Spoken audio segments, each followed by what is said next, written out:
Hi hello नमस्ते भलर था समस्ते मु मधुस्मिता आपण मानक स्वागत करुचे मो channel Madhu's craft and blog को with a fresh new blog.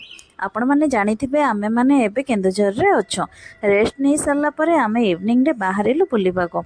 Room पाखरे गोटे सुंदर और मनलोभा मंदिर देखि आउ कोन रही परिलो। मंदिर नाम बाहर लेखा नथिबारु टिके कन्फ्यूज होई मंदिर भीतर को माडी चलिलु। ही देखु ना मो स्वामी आ मो झील टंग टंग होई आगरे माडी जे पळाउछन्ते। काले पहड़ बंद हो भाभी मु भी तांको पछरे टंग टंग होई चलिली। याडे सियाडे टिके चाहिली देखिली एवं केउठी भी फोटो उठेबा मना नथिबारु मोबाइल रे वीडियो करिबारे स्टार्ट करदेली। कारण मु जहा देखी जे आपण मानकु भी शेयर करिबारे थिला ना तो सेतिपाई धीरे धीरे मंदिर भीतर को गला पर जना पड़िला श्री शनि महाराज को मंदिर। शनि महाराज को नाम शुणी टिके डर लागिला सत किंतु खुशी मध्य लागिला कारण मो मन कथा बुझी पारिले एवं एते जल्दी दर्शन देइथि पारो।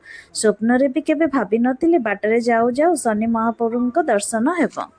मोर बहुत दिन रु इच्छा थिला शिरडी जीवी बोली एवं सेठी शनि सिंघम जीवी बोली हेले कौन हेबो सेई टाइम रे कोरोना आसी पहुंची गला।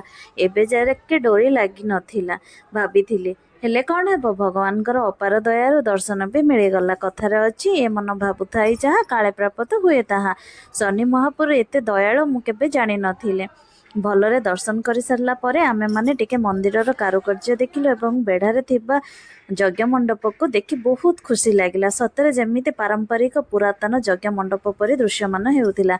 एही मंदिरर कारुकार्य एते निखुण एवं सुंदर देखिले केही भी कहि परिबे नै एही मंदिर एबेकार बोली भाबिले लागिबो जेमति प्राचीन मंदिरटिए देखुचे। एबे आमे बाहरिलु मार्केट बुली बाटरे ठाए ठाए जागारे माँ दुर्गांकर अपूर्व रूप को मध्य दर्शन करुथिलु।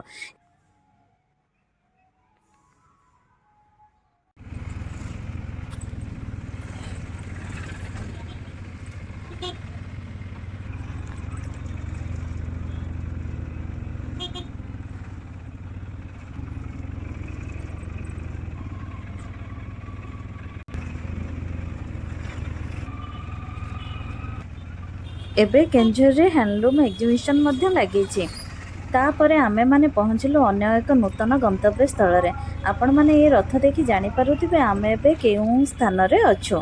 जेहेतु वीडियोटी बहुत लॉन्ग होई जिवो सेथिपाई रहुची। नमस्कार जय जगन्नाथ पुणी देखा हबो गोटे न्यू फ्रेश ब्लॉग रे एवं अन्य एक दर्शनीय स्थान पार्ट 3 रे आपण माने देखि पारिबे। न्यू वीडियो रो अपडेट पाई मो चैनल को लाइक शेयर एवं सब्सक्राइब करिया को भूलंतुनी।